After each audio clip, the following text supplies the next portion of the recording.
Hello students, आज हम पढ़ेंगे आर डी शर्मा से exercise 5.4। This exercise is based on AP, ठीक है। और इस एक्सरसाइज में भी हमको वही क्वेश्चंस करने हैं उसी फॉर्मूला पे based, n is equal to a plus n minus one into d वाले क्वेश्चंस जो होंगे कुछ। ये मैंने कुछ सेलेक्टेड प्रॉब्लम्स इस वीडियो में डिस्कस करने जा रही हूँ, सो प्लीज़ आप लोग जो है ना फोकस होके देखना।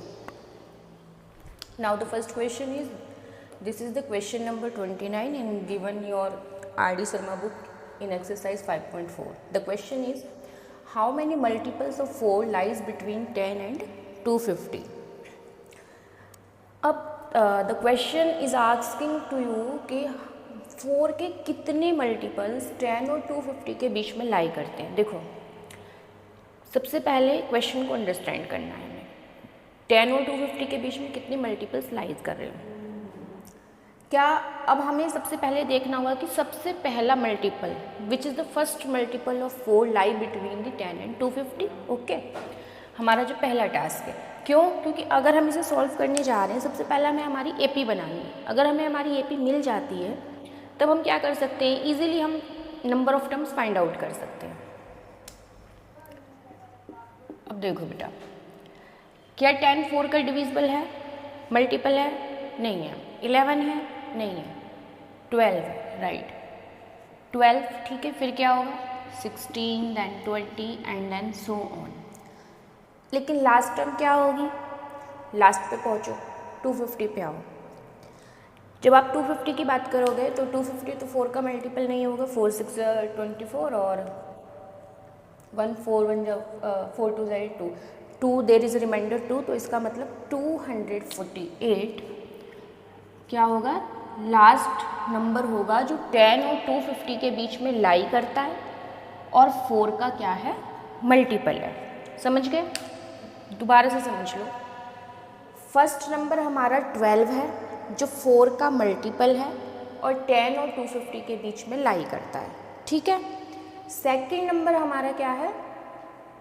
16 हो गया। वो तो फिर हम 4 4 के कॉमन डिफरेंस से अपनी सीरीज लिख सकते हैं। 12 फिर 16 फिर 20 फिर 24, यही सब मल्टीपल है 4 के। इसके बाद में बात आती है कि एंड टर्म को हम कैसे कंक्लूड करते हैं। देखो, लास्ट टर्म आपको इन्होंने यहाँ पे दी हुई है 250। हमें चेक करना है कि लास्ट 248 क्यों है। देखो, 250 को आप 4 से डिवाइड करो तो 2 रिमाइंडर आता है। इसका मतलब अगर मैं 2 को माइनस कर दूँ तो इसका मतलब 248 is the last term which is lie between 10 and 250 and multiple of 4। Okay, now here a is 12, d is 4 and l is 248, l that means the last term, ठीक है। and you have to calculate number of terms. Now the question is very simple, nothing to do. L is equal to a plus n minus 1 into d, ठीक है। Last term कितनी है हमारी? 248, a is 12, n is n minus 1 and d is 4. Now solve this.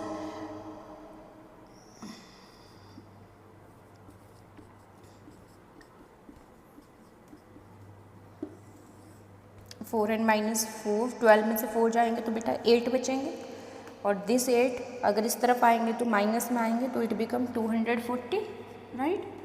So it is 240 is equal to 4n, then n is equal to 240 upon 4 6 24। So there are total 60 multiples lies between 10 and 250। इसी तरह से वो आपसे कुछ भी questions पूछ सकता है इस टाइप के, और चांसेस होते हैं कि इस टाइप की प्रॉब्लम्स जो एग्ज़ाम में पूछी जाती हैं। देखिए, मेरे अपने वीडियोस में मोस्टली वो प्रॉब्लम्स डिस्कस करने की कोशिश कर रही हूँ जो एग्ज़ाम पॉइंट ऑफ व्यू से इम्पोर्टेंट है, और बच्चों को मैंने देखा जब मैं पढ़ाती हूँ कि उनको डिफ़िकल्ट लगते हैं, ठीक है। अगर आपको इन प्रॉब्लम से रिलेटेड कुछ भी लगता है कि जो पूछना चाहते हो तो you can ask me in comment section and please share more my videos.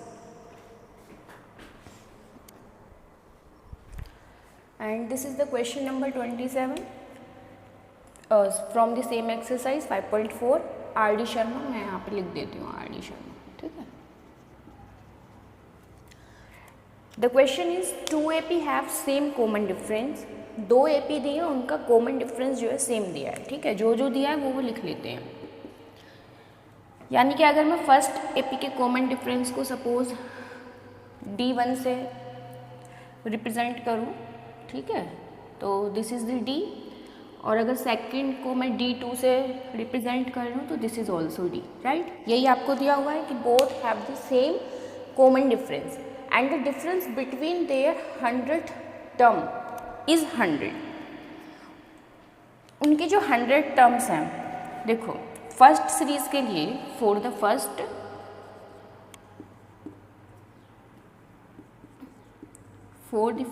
AP,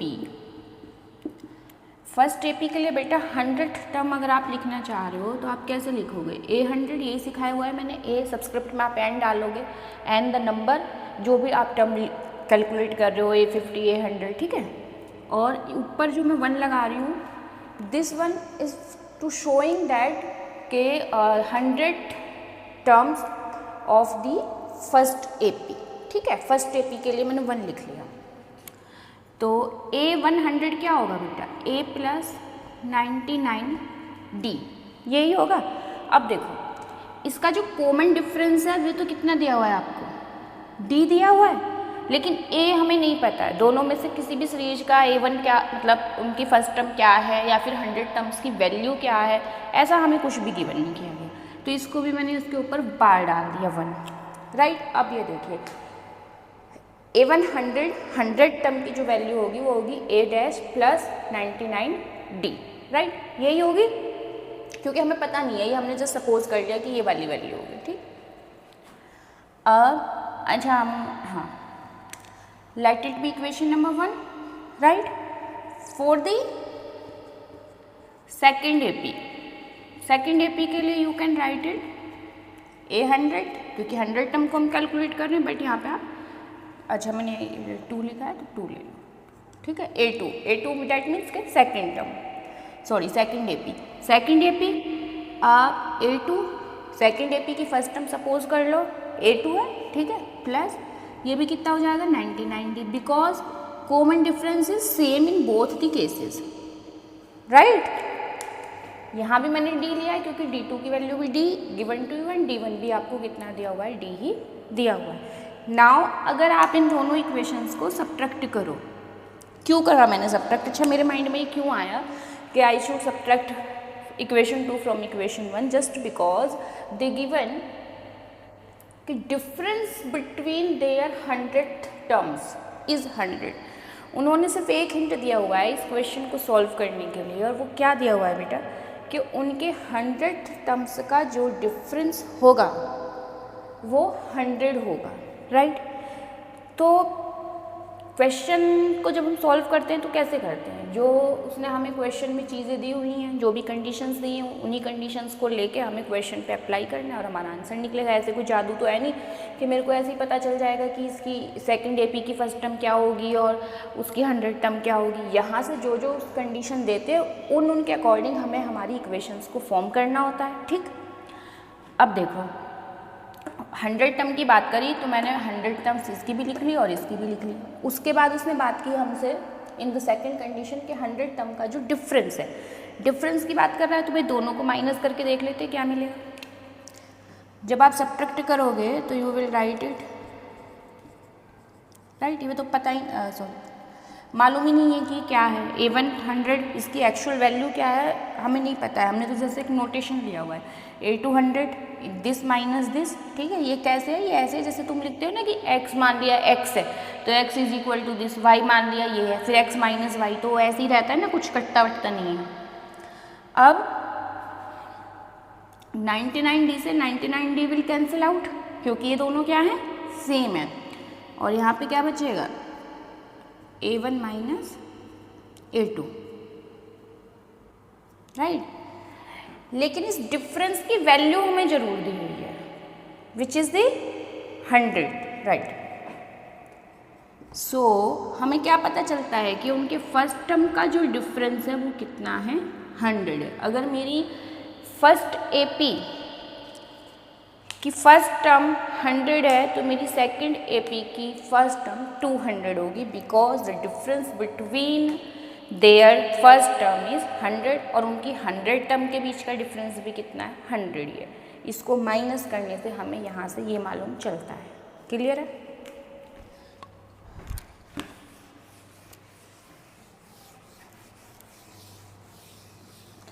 now finally they asked find the difference between there 1000 terms. देखो बेटा, अब आप इसकी ना किसी भी टर्म के बीच का डिफरेंस निकालो, आना वो कितना है, 100 ही आना है। क्यों? क्योंकि कॉमन डिफरेंस सेम है। ये देखिए, मैं 8000 लिखूंगी तो that is the A1 plus 999D। I hope कि ये क्लियर है कि 999 क्यों आया, क्योंकि n-1 होता है तो n यहाँ पे 1000 है तो 1000 माइनस 1 इज 999, राइट। सेकंड के लिए अगर मैं लिखूंगी तो it become A2, right. Now they asked कि इन दोनों का डिफरेंस, सो हम सब माइनस करेंगे तो this will cancel out from this and here it will remain this. ये कितना होगा, अभी थोड़ी देर पहले कैलकुलेट किया, 100 होगा और इधर क्या आ जाएगा, A1000 माइनस A2000 is equal to 100, right. ऐसे आप इसका कोई भी टर्म कैलकुलेट करने के लिए दे दे, वो 1000 दे दे, 50 दे दे, 10 दे दे, कोई से भी टर्म्स के बीच का अगर वो डिफरेंस आपसे कैलकुलेट कराएंगे तो इट विल रिमेन 100, क्योंकि हमेशा जो ये वाली टर्म होगी ये कैंसिल आउट हो जाएगी। सिर्फ ये डिपेंड करता है डिफरेंस किस पे, जो उसकी फर्स्ट दो टर्म का डिफरेंस है और वो कितना है, 100 है। आई होप कि क्लियर हुआ होगा। देखने में क्वेश्चन थोड़ा सा फजी लगता है बच्चों को कि क्या ही पूछ लिया है, पर ऐसा कुछ नहीं है, थोड़ा सा करना है इसको बैठ के, ठीक है। जस्ट इक्वेशंस का अगर आप लोग इसमें थोड़े कंफ्यूज हो तो इसके लिए आप ना simple notations you can use like x and y, ठीक है, ये भी यूज़ कर सकते हो। बस एक आपको लिख के देना होता है कि let x is the 100th term of first AP, right. ऐसे भी लिख के दे सकते हो। फिर यहाँ पे तुम्हें ना ये सब लिखने की ज़रूरत नहीं है, तुम एक्स वाई लिख के भी कर सकते हो, जो तुम्हें हैबिचुअल है कि एक्स वाई में हम वेरिएबल्स को सॉल्व करते हैं, ठीक है। Now let's move to the next problem. हाँ जी, देखिए question number 23, the 8th term of AP is half of its second term and 11th term exceed 1, ये 1 है, ठीक है, exceed 1/3 of its 4th term by 1, find 15th term. इस क्वेश्चन में ना आपको A गिवन है ना D गिवन है, ठीक है। डायरेक्ट आपसे 15th टर्म पूछिए और उसके लिए आपको यहाँ पे कुछ कंडीशंस दी हैं, ठीक, कंडीशंस दी हैं, इन्हीं से हमें हमारा क्वेश्चन सॉल्व करना होगा। अब सॉल्व करते हैं। देखो, सबसे पहले जब मैंने क्वेश्चन को पढ़ा तो उन्होंने फर्स्ट कंडीशन में दिया कि जो भी उसकी 8th टर्म है ना वो उसके सेकेंड टर्म की क्या है, हाफ है, ठीक है। अब ना 8th टर्म मालूम है कि कितनी है और ना मेरे को ये मालूम है कि सेकेंड टर्म कितनी है, लेकिन मुझे इतना मालूम है कि whenever I have to write the any term of the AP then I will use the simple formula. A8 will be A plus 7D. Clear? यही होगी ना 8th टर्म इसकी A plus 7D, क्योंकि कोई भी term अगर हमें लिखनी है A उसकी फर्स्ट टर्म हो जाएगी AP की और D उसका कॉमन डिफरेंस होगा। जब वो हमें मालूम चलेंगे तब हम देखेंगे, लेकिन अभी पता नहीं है, तो A8 will be this, right? A2 second term क्या होगी बेटा, A plus D होगी, राइट, यही हो जाएगी, ठीक है। Now applying the condition,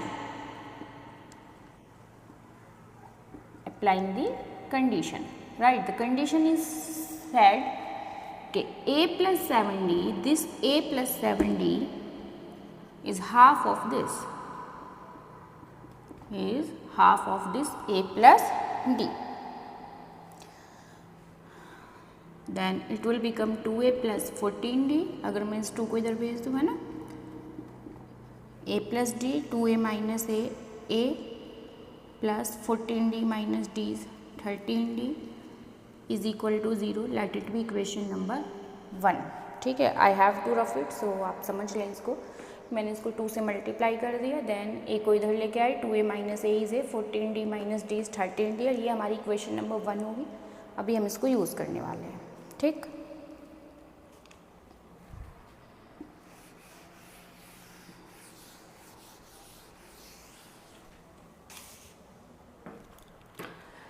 in the next condition he said कि 11th टर्म जो है क्या है, एक्सीड है 1, एक ज़्यादा है 1/3 ऑफ इट्स 4th टर्म। क्या कह रहा है कि 11th टर्म इसकी 4th टर्म के 1/3 से 1 ज़्यादा है, ठीक है। देखो 11th टर्म क्या होगी बेटा, a + 10d हो जाएगी, right, equal 4th term a + 3d होगी। रिलेशन क्या दिया है दोनों में कि ये इसके 1/3 से कितनी ज़्यादा है, 1 ज़्यादा है, क्लियर। अब मैं को 3 से पूरे को मल्टीप्लाई कर दूंगी तो कितना हो जाएगा, 3a, 3 × 30d, a + 3d + 3, 3 × 3। I hope कि ये क्लियर होगा, इतना अलजेब्रिक तो आपको आता ही होगा, क्योंकि देखिए सिर्फ हमारे एक टर्म के अपॉन में 3 है, इसके अपॉन में भी नहीं है, इसके अपॉन में भी नहीं है। तो पहले हमें क्या करना होता है, जब भी हम इक्वेशन को सॉल्व करते हैं, आपको पता ही है कि आप कभी भी जब भी दो फ्रैक्शंस को सॉल्व करते हो तो सबसे पहले आपको क्या करना होता है, उनके डिनोमिनेटर को इक्वल करना होता है बाय यूजिंग द एलसीएम, ठीक है। अब क्योंकि इन सब के अपॉन में 1 ही है तो मेरे को कोई एलसीएम की रिक्वायरमेंट नहीं है, जस्ट सिंपल आप, क्योंकि यहाँ पे सिर्फ 3 है तो multiplying whole the equation by 3, तो 3 से हर एक को एक मल्टीप्लाई करोगे तो इट्स 3 है, इट्स 30, ये 3 से 3 क्या हो जाएगा, कैंसिल आउट, तो सिंपली ब्रैकेट बचेगा a + 3d and it will become 3 × 1 = 3, ठीक है। अब देखो बच्चों 3a में से इधर a आएगा ये माइनस में, तो इट इज़ 2a + 30d में से 3d माइनस होंगे तो 27d and here that is the 3। Now this is the equation number 2, right.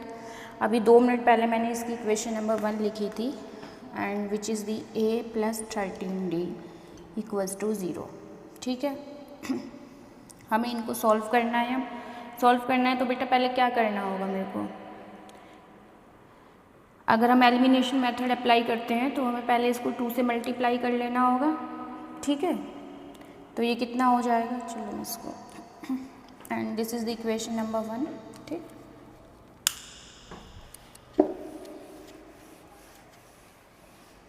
Can I rough this question, हमें 15th टर्म फाइंड आउट करनी है, बस अब इतना ध्यान रखना है, ठीक है।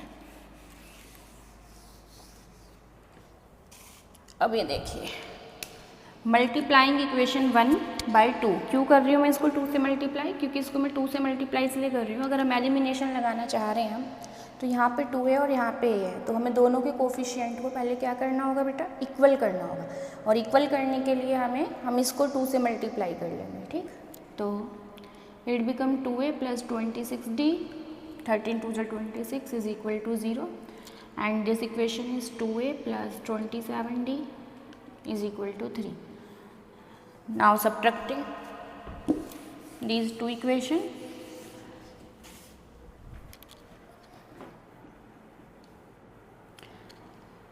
here is -d and -3, so d is 3, ठीक है बेटा। अब d तो तुम्हें पता चल गया 3 है, 15th टर्म आपसे पूछी हुई है उसने, 15th टर्म कैलकुलेट करने के लिए a भी पता होना चाहिए और d भी मालूम होना चाहिए। d हम कैलकुलेट कर चुके हैं, a कहाँ से करेंगे, यहीं से ही आएगा, करो। 2a + 27 × 3 = 3, right. इस वाले इक्वेशन में मैंने क्या कर दिया, d की वैल्यू 3 पुट कर दिया, then it become 51।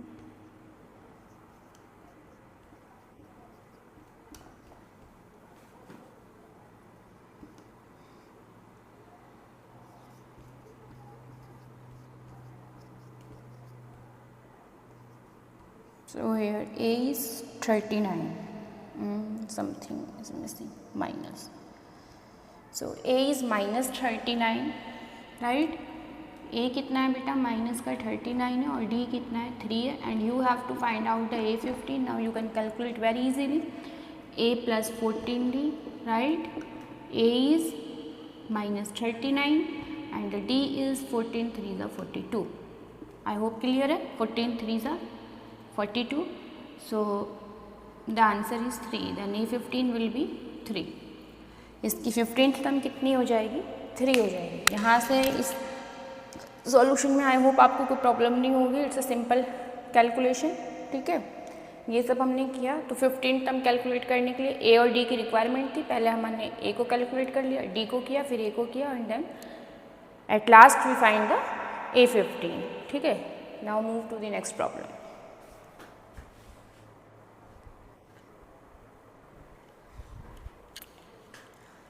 This is the question number 34. AP is given to you 8, 10, 12 up to 126. Find 10th term from end.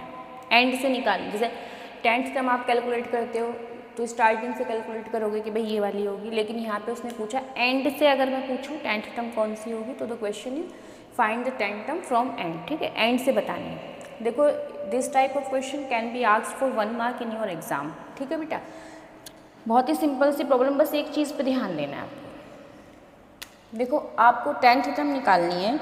10th term निकालनी है तो उसके लिए ये हो गया A + 9D. For that you have to know the A and the D. Right. अब क्योंकि लेकिन ये निकालनी कहाँ से, कैलकुलेट कहाँ से करनी है? Not from the beginning, you have to calculate from the end. End से कैलकुलेट करनी है तो ऐसे चलेंगे हम. रिवर्स चल रहे हैं. अब रिवर्स चल रहे हैं तो दिस इज दी 126 बच्चों. ए कितना हो जाएगा हमारा? 126. राइट. अब बात आती है कॉमन डिफरेंस कितना होगा. ऐसे देखने पे तो पता चलता है कि 2 का डिफरेंस है, लेकिन अगर उल्टा चलोगे तो डिफरेंस +2 की जगह क्या होगा? -2 होगा. अभी बताती हूँ कैसे. ठीक है, अब ये देखो क्वेश्चन हो गया. ठीक है, 1 मार्क्स के हिसाब से सिंपल सी प्रॉब्लम है. अब ये समझ लो कि D -2 क्यों होगा. देखो जो इसमें समझने का है, इस सीरीज को अगर आप रिवर्स लिखते हो तो ये 126. अच्छा रिवर्स भी मत लिखो. 8, 10, 12 कुछ टर्म्स लिख लो. जैसे कि 122 आया होगा पहले, फिर 124 आया होगा, फिर 126 आया होगा. ऐसे ही इसकी पूरी फॉर्म हो रही है ना. अब मेरे को यहाँ से 10th टर्म कौन सी बनेगी, ये फिर मैं 2 2 2 2 कम करते जाऊँगी तो मेरी इधर आ जाएगी. यहाँ पे बीच में कहीं पे मेरा 108 निकल के आ रहा होगा. ठीक, 10th टर्म हमारी 108 बनेगी. नाउ अब ये देखो, पहले हमें एंड से कैलकुलेट करना है तो हमारी फर्स्ट टर्म 126 हो गई, सेकंड टर्म फिर हमारी 124 हो गई. तो अब बताओ फिर थर्ड टर्म हमारी 122 हो गई. तो कॉमन डिफरेंस अब हमारा कितना है? -2 है, क्योंकि यहाँ पे डिक्रीजिंग हो रहा है. 2 का डिफरेंस है इन डिक्रीजिंग ऑर्डर. ठीक है, 124 फिर 122. तो D कितना है यहाँ पे हमारा? -2 है. बस जस्ट सिंपल. 10th टर्म पूछिए है तो 10th टर्म क्या होता है? 8, 10 = A + 9D. वो मैंने अभी कैलकुलेट करके आपको दिखाया. आई होप कि ये सारे प्रॉब्लम्स आपको क्लियर हुए होंगे. इससे अगर बेटा कुछ भी हो तो आप मेरे से कमेंट सेक्शन में डाल दीजिएगा. Just question number and book number आप डाल दो तो I will make an another video on that questions. और please do subscribe please. Thank you.